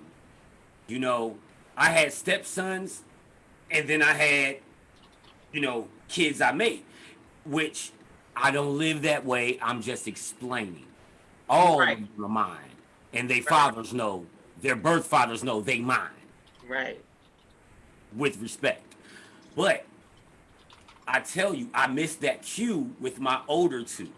Mm-hmm. But what I do now, I make sure I praise them and make sure they understand. And damn, this is a whole nother show. We're doing this next show. This is what we're discussing. We really have to. We really have to. I think this is now that I praise, them the way that they deserve to be praised. But what I also do is I praise them on how they mentor their younger sibling. Right. You know what I'm saying? And I learned through my mistakes with them how to be with my younger ones now. You know what I'm saying? But Right. Going back to what you said, Dizzy, we don't understand that simple word from us saying, "Hey, you did a great job." Yeah. We Right. don't understand sometimes how far that carries, and not all, because some men do know that. But I wasn't raised by a man. I was raised by a woman. I was raised by a single woman. Right. You know, the best lesson that I was ever taught, and it sounds crazy when I say it, but the best lesson I was ever taught was my dad leaving me, because I learned what not to be.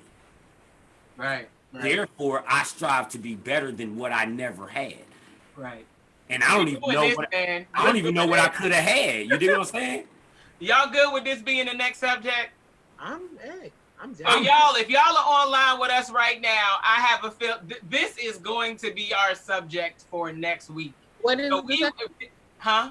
The subject is as a man, whether you were raised in a two-parent home or you were raised in a single-parent home. I think it's bigger than that. I It's think bigger than that. It's So way we will bigger. we will figure out the exact title probably after we get off air. Yeah. But Yeah. this has been a conversation that has been brewing over the course of conversations and episodes that we've had. So I think we really need to take the time to intentionally discuss parenthood. Yeah. I think it's parenthood. What did you learn from your parents, and what are you teaching your children?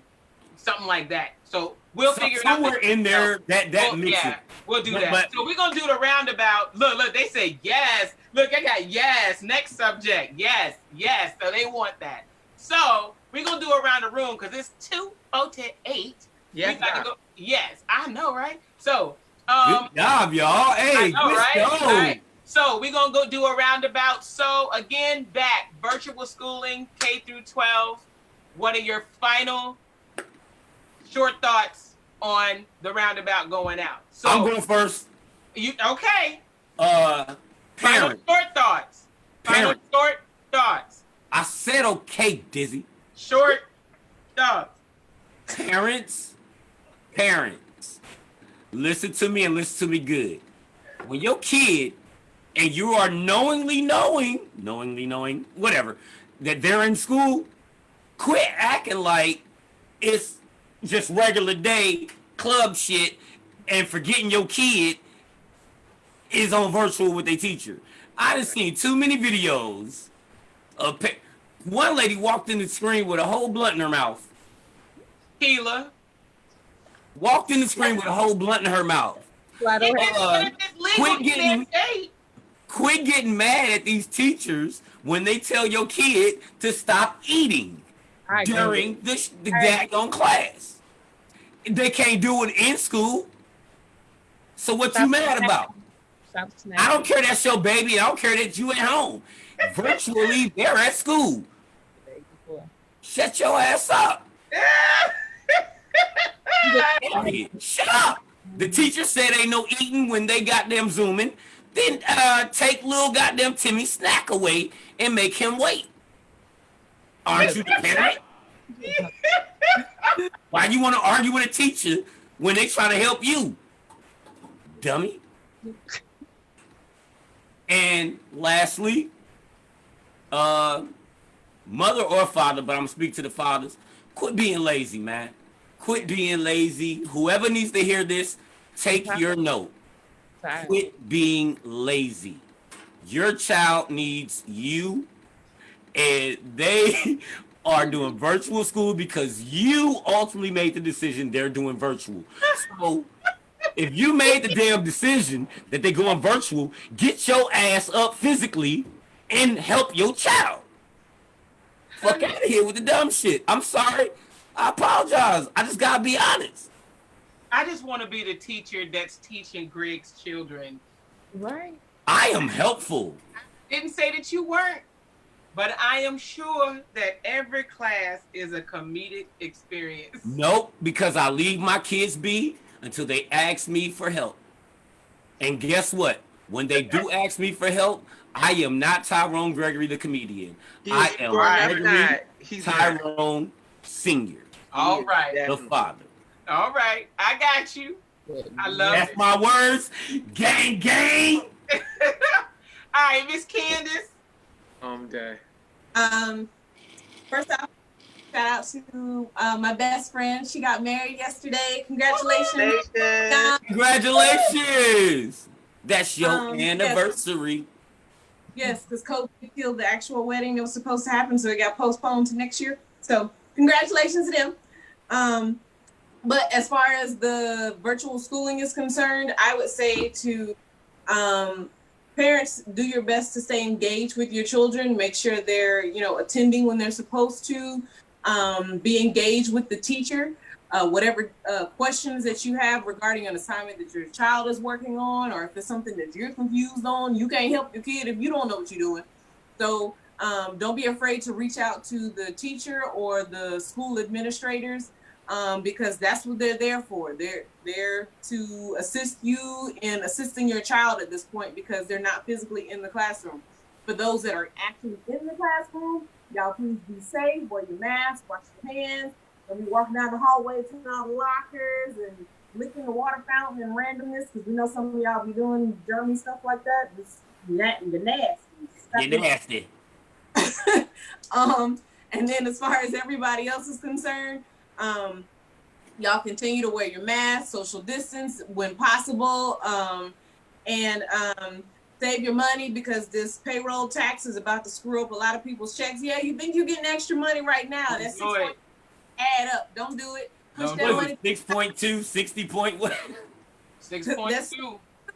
That 6.2 gonna double to 12.4 come next year. So make sure that money to the side, save it, because nobody knows when COVID is gonna end. Right now we feel like we're in like level 9 of Jumanji. So everybody stay safe out there. Get out and vote. That Miss Kela. That part. Jumanji. Thank y'all for this birth control episode. I have zero experience with anything that y'all are talking about. But I appreciate the knowledge. Make sure y'all go out and vote. Stay safe. Just be gentle with each other. Be gentle with your kids. Be gentle with yourself, first of all, because these are high stress times, and I know y'all are under pressure. I say y'all and not me. Better y'all than me. So come on. Have a good day, and just be happy this week. Try at least. All right, Mr. Cabana. I would just say, just be prepared.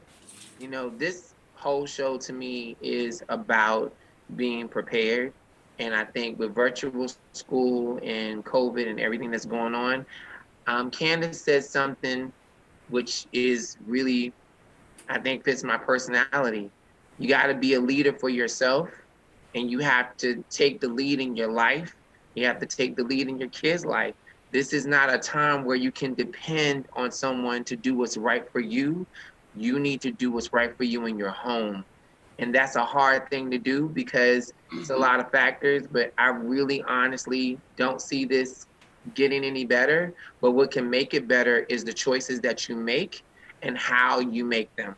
So do it. Do it. Do it. Do it. Do it. Oh, my bad. Hold on.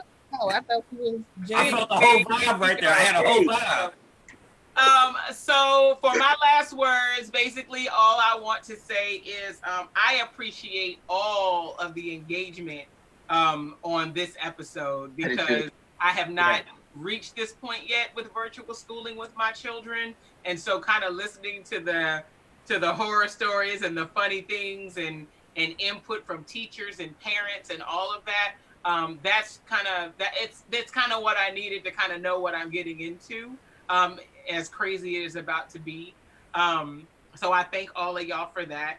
I want y'all to remember that we do this every Sunday at 1:00 Eastern Standard Time. So share, like, follow, subscribe. We are on Facebook and IG and, Facebook and IG and YouTube. And then our podcast is streaming on Google and iTunes and iHeartRadio and Pandora and Spotify and pretty much every single platform that you can stream and podcast on, we are on it. So please take care of each other, take care of yourselves. And if I look totally crazy next Sunday, I'ma blame virtual learning. So Get it. Yeah. I know, right?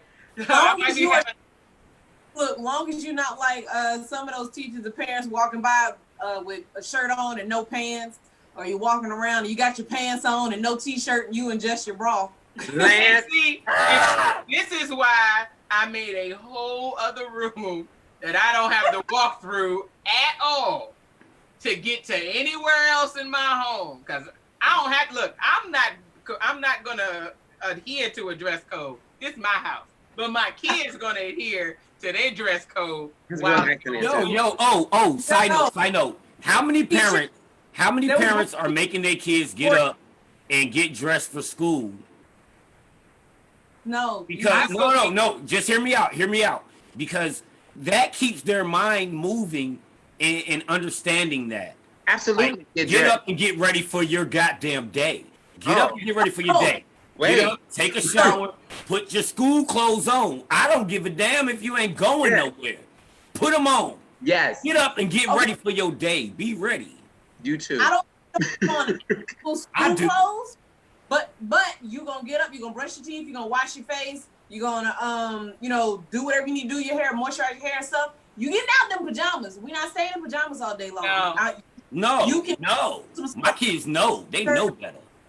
You can put on sweatpants and a t-shirt. I'm cool with that. You can put on basketball t-shirt. That's fine. Because we are at home. But you're gonna get up with a routine. You're gonna get up. Exactly. Hello. You're gonna get up with a routine. Exactly. To work, learn. Look. So again, and this question coming from the button-up pajama pants man. What you got to say? We love you. We out. Gang, gang.